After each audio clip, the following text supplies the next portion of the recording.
Globalização e Cidadania, por Pedro Dalari. Professor Pedro Dalari, o que o senhor tem a dizer sobre a participação do Brasil na Assembleia Geral das Nações Unidas, ocorrida nesta terça-feira? Neste mês de setembro, teve início a sessão anual da Assembleia Geral da Organização das Nações Unidas, como ocorre desde a criação daquela organização em 1945. A sessão da Assembleia Geral deste ano se reveste de especial importância. É a comemoração dos 75 anos da ONU e em um contexto de gravíssimas situações no plano internacional. A pandemia da Covid-19, as ameaças de conflito armado, a situação de tensão no relacionamento entre China e Estados Unidos, são temas que, evidentemente, têm que merecer atenção por parte da Assembleia Geral. E, também conforme manda a tradição, o Brasil é o país que abre a parte inicial dos trabalhos, que teve início nesta terça-feira, que é dedicada às manifestações dos representantes dos 193 países, em geral, os presidentes ou primeiros ministros destes países. Essa praxe da iniciativa brasileira vem desde a década de 1940 e após a redemocratização do Brasil em 1985, com o fim da ditadura militar, quase sempre o Brasil é representado pelos presidentes da República nesta parte dos trabalhos da Assembleia Geral. Nesse contexto, deu-se, então, a fala do presidente Jair Bolsonaro. Ela foi gravada porque os trabalhos estão sendo realizados virtualmente justamente por conta da crise da Covid-19. E na celebração dos 75 anos da ONU, a participação do Brasil por meio do presidente da República foi simplesmente deplorável. O que o senhor quer dizer por deplorável, professor? Bolsonaro defendeu a conduta do governo federal diante da pandemia da Covid-19. Isto quando o Brasil já tem mais de 140 mil mortos, tendo em vista que os números oficiais estão evidentemente subestimados. Esse número de mortos é muito expressivo, tanto do ponto de vista absoluto, como proporcionalmente à população brasileira, indicando que há realmente um número de mortos muito além do que seria de se esperar diante desta situação de crise sanitária. O presidente Bolsonaro também defendeu a conduta do governo federal para a Amazônia e para o meio ambiente. E isto quando se verificam índices recordes de desmatamento e com incêndios devorando a Amazônia e, atualmente, principalmente, a região do Pantanal. Além do mal que essas condutas do governo federal acarretam internamente, a postura de defesa dessas condutas no plano internacional é vergonhosa para a sociedade brasileira. Trata-se da negação de valores e políticas que o Brasil adotou internamente e sempre ajudou a construir no âmbito global. A primazia dos direitos humanos e a defesa do meio ambiente são diretrizes políticas do Estado brasileiro, inscritas na Constituição Federal. Nenhum governo pode negar efetividade a essas diretrizes que pertencem à sociedade brasileira.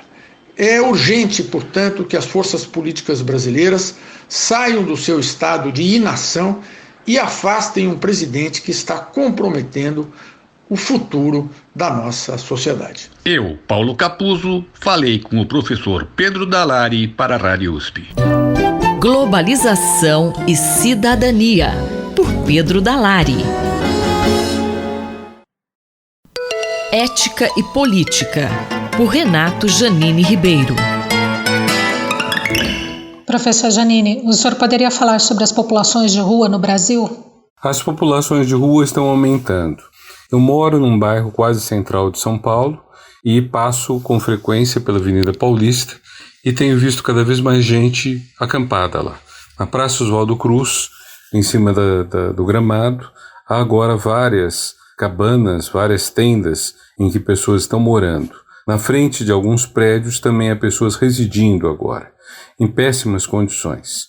Eu me pergunto se as pessoas têm alguma condição de fazer aqueles cuidados básicos para salvar a vida delas, que consistem em usar máscara, em higienizar a mão com água e sabão o tempo todo, em ter álcool gel à sua disposição. E a pergunta é só pro forma, porque é óbvio que elas não têm essas condições.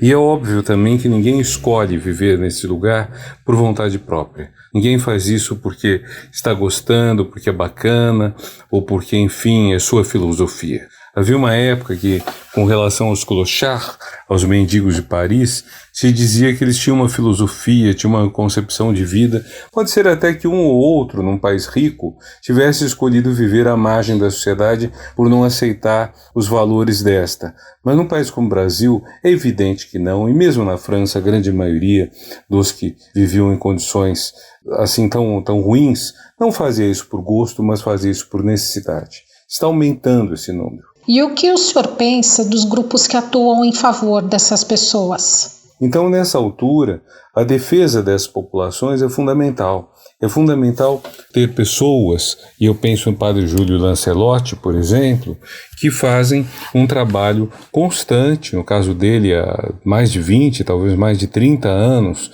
de apoio a essas pessoas em todas as condições. Uma vez eu encontrei com ele. Ele expôs um projeto que visava a cuidar de adolescentes que estivessem em conflito com a lei. Como fazer para reintegrá-los na vida social? É um trabalho complicado, não é um trabalho simples. Não basta você dar a liberdade vigiada. Você tem que ter assistência social, você tem que ter gente dialogando com eles, curando as feridas da alma, você tem que ter possibilidade de estudo, possibilidade de trabalho, possibilidade de emprego.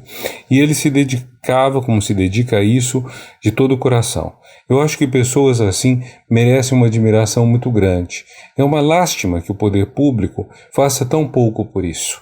É uma lástima que, na atual situação econômica, essas pessoas sejam as primeiras e maiores vítimas. É uma lástima também que a gente ouça que os programas sociais que viriam seriam para tirar dos pobres para dar aos paupérrimos, o que o próprio presidente da República recusou fazer, embora seja o governo dele que esteja concebendo isso e não tenha pensado, ou melhor, esteja evitando a todo custo tirar de quem tem muito, tirar dos mais ricos pelo imposto para dar aos que mais necessitam, aos miseráveis.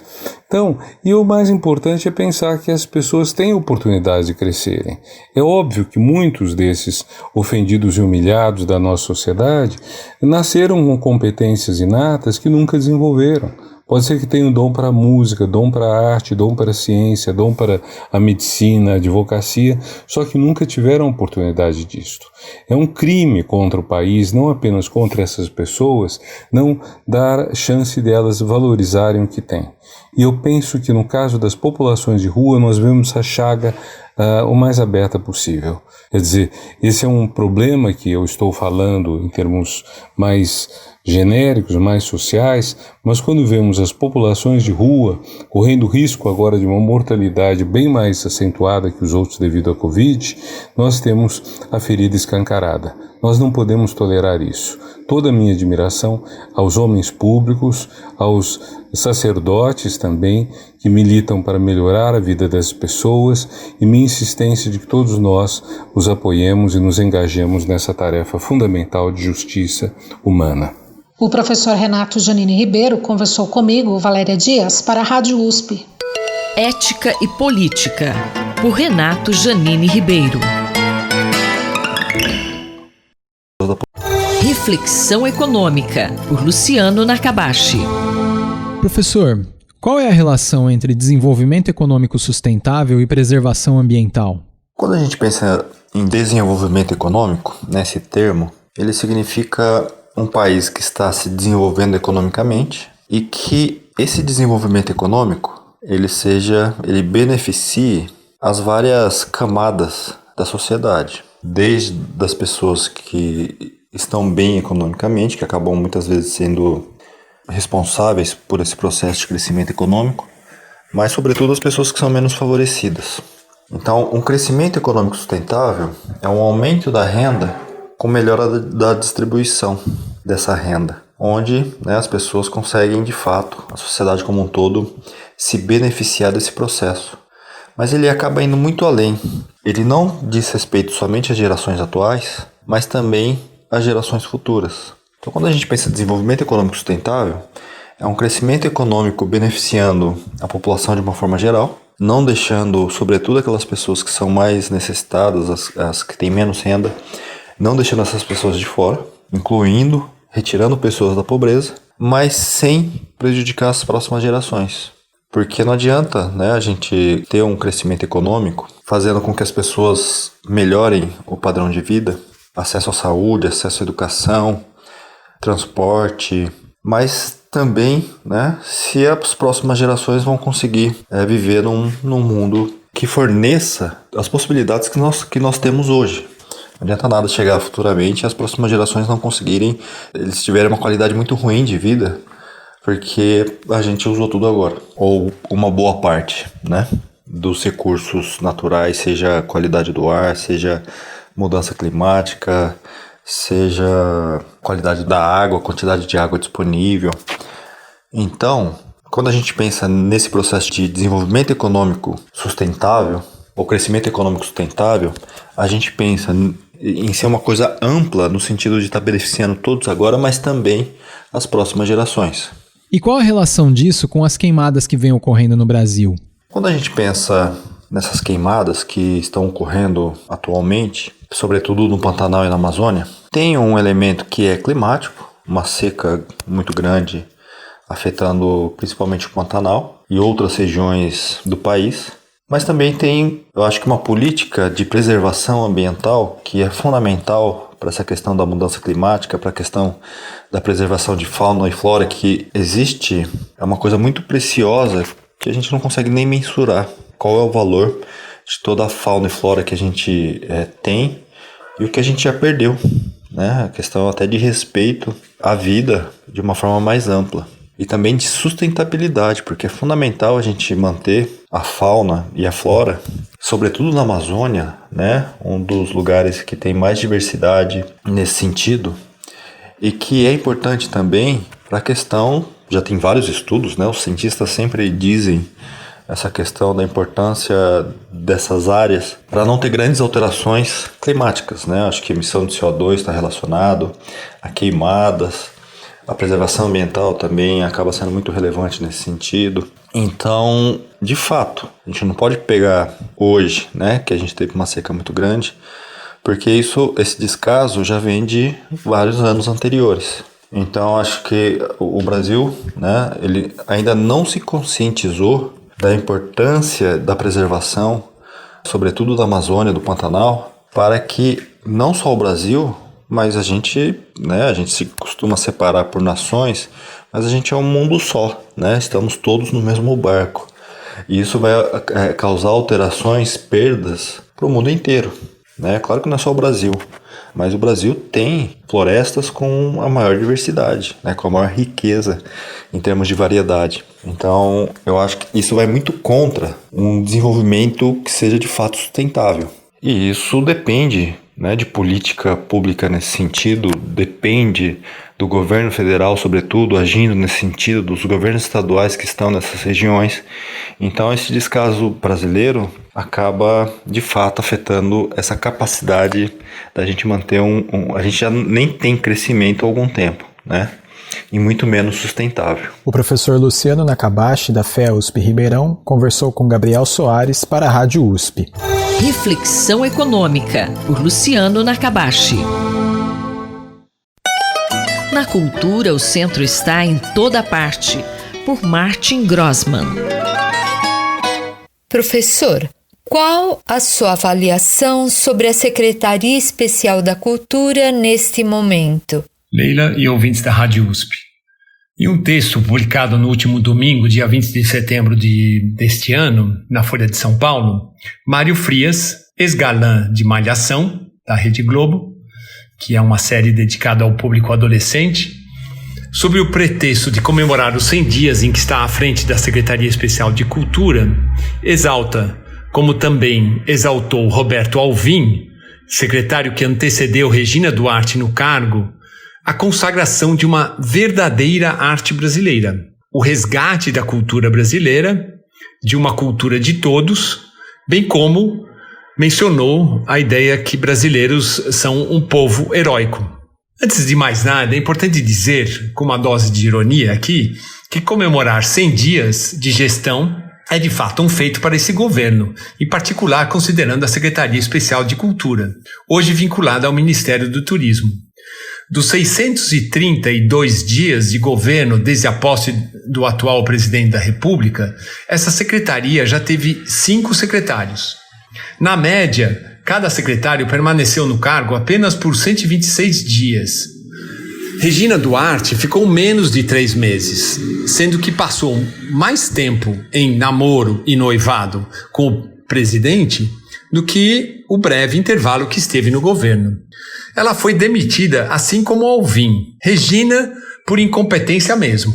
Já Alvim foi demitido por explicitamente fazer apologias ao nazismo, lembrando Joseph Goebbels em um vídeo gravado em seu gabinete, tendo como trilha sonora a abertura da ópera Lohengrin, do compositor romântico alemão Richard Wagner, que foi venerado por Adolf Hitler.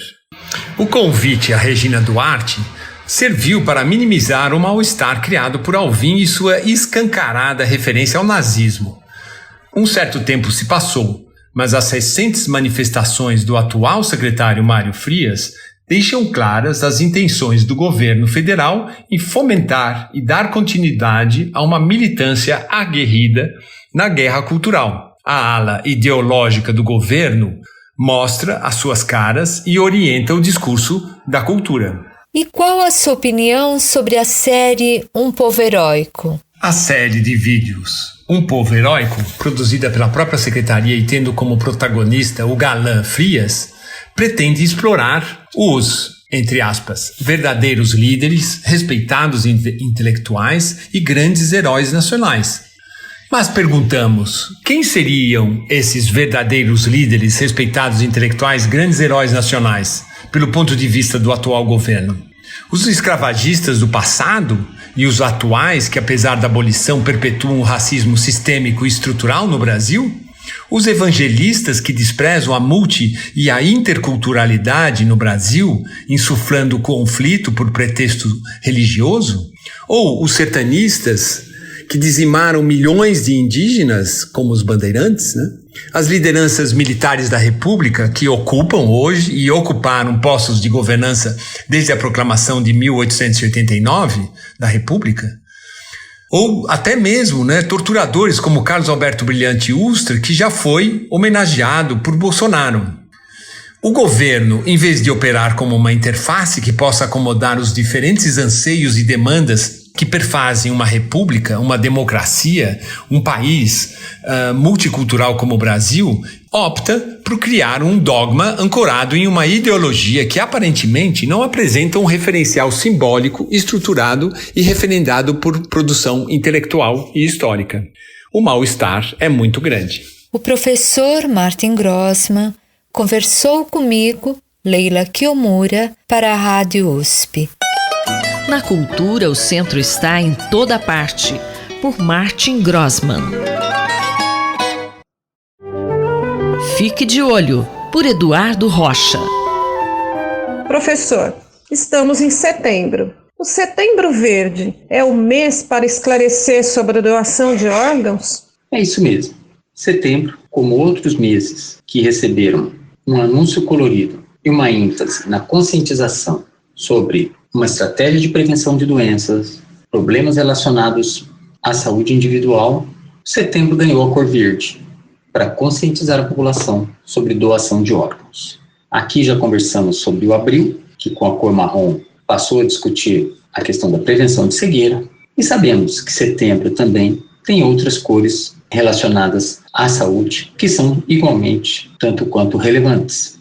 Ele ganhou a cor amarela, para conscientizar sobre os riscos de suicídio, e a Cor Dourada, para lidar com a conscientização a respeito do câncer infantil.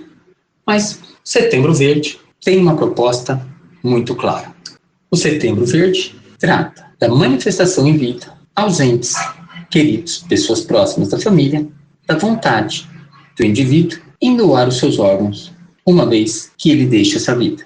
Sabemos que isso é uma discussão difícil, a terminalidade da vida, e que, no momento que isso ocorre com um ente querido, muitas são as dificuldades emocionais e práticas de lidar com a questão.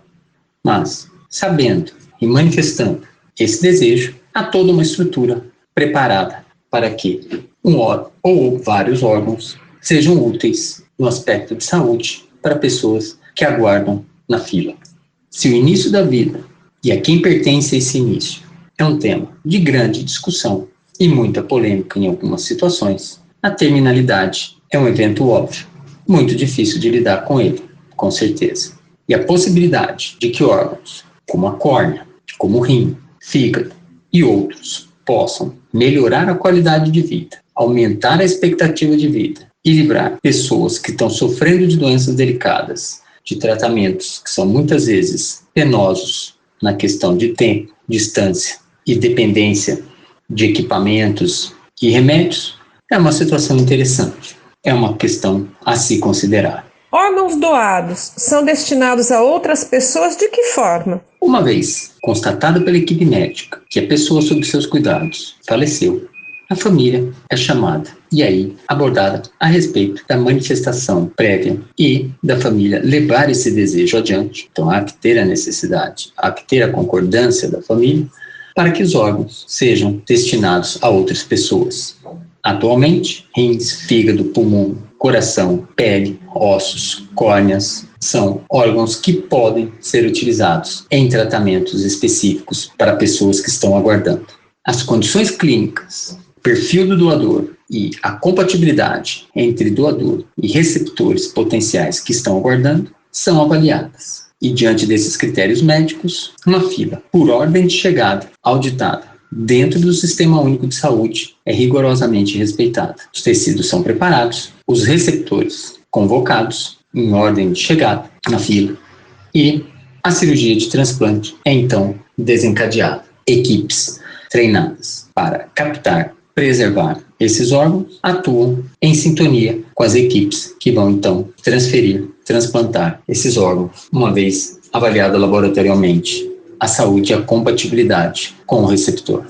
Assim, Setembro Verde trata da conscientização e da relevância desse importante gesto, uma vez que milhares de pessoas aguardam órgãos para adquirir mais autonomia, melhor qualidade de vida, e a nossa terminalidade permite que esse gesto seja possível. Devemos, então, considerar esse último aceno para os que ficam. Muito obrigado. Acabamos de ouvir o professor Eduardo Rocha, da Faculdade de Medicina da USP em Ribeirão Preto. Rosimeire Talamone, para a Rádio USP.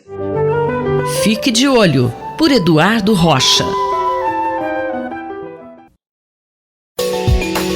Ciência e cientistas, com Paulo Nussweig. Professor, como a ciência está lidando com as recentes descobertas sobre o planeta Vênus? Caro Júlio, caras e caros ouvintes.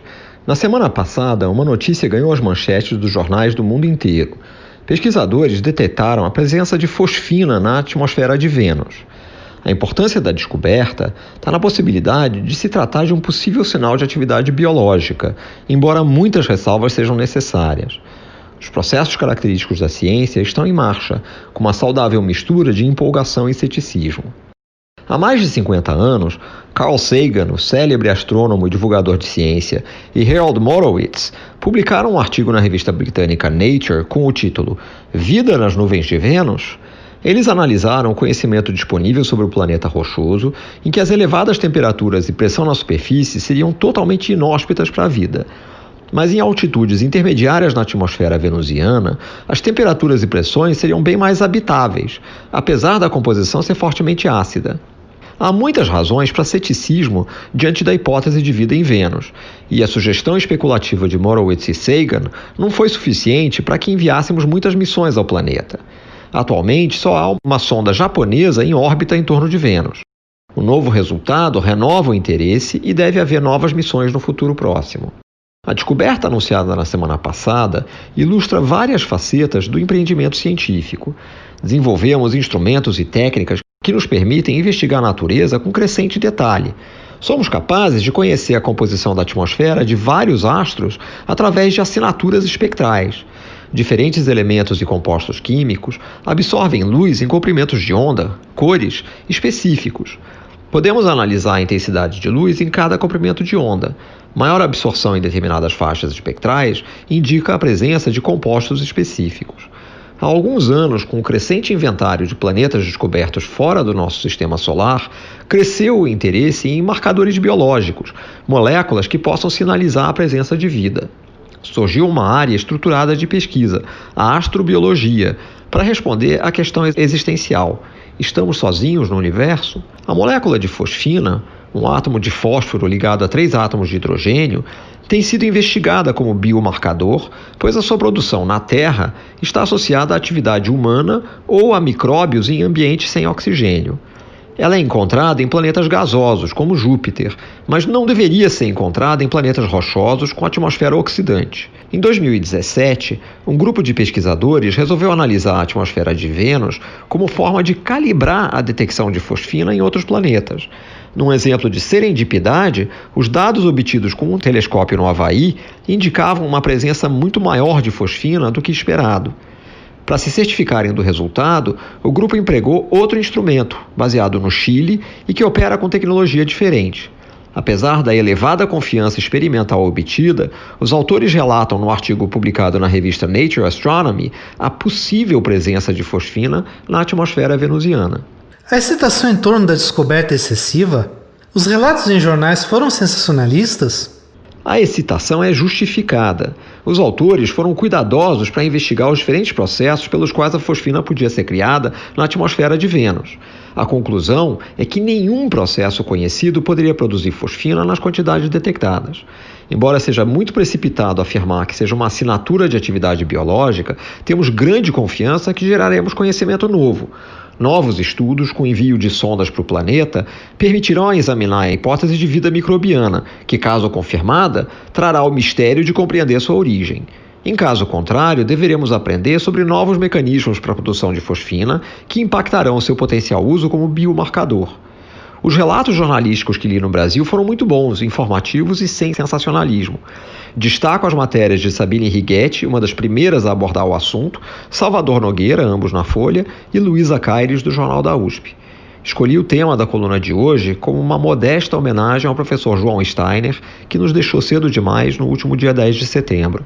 Ele seria o melhor colunista da Rádio USP para falar sobre o assunto. Paulo Nussensweig falou comigo, Júlio Bernardes, para a Rádio USP. Ciência e Cientistas, com Paulo Nussensweig.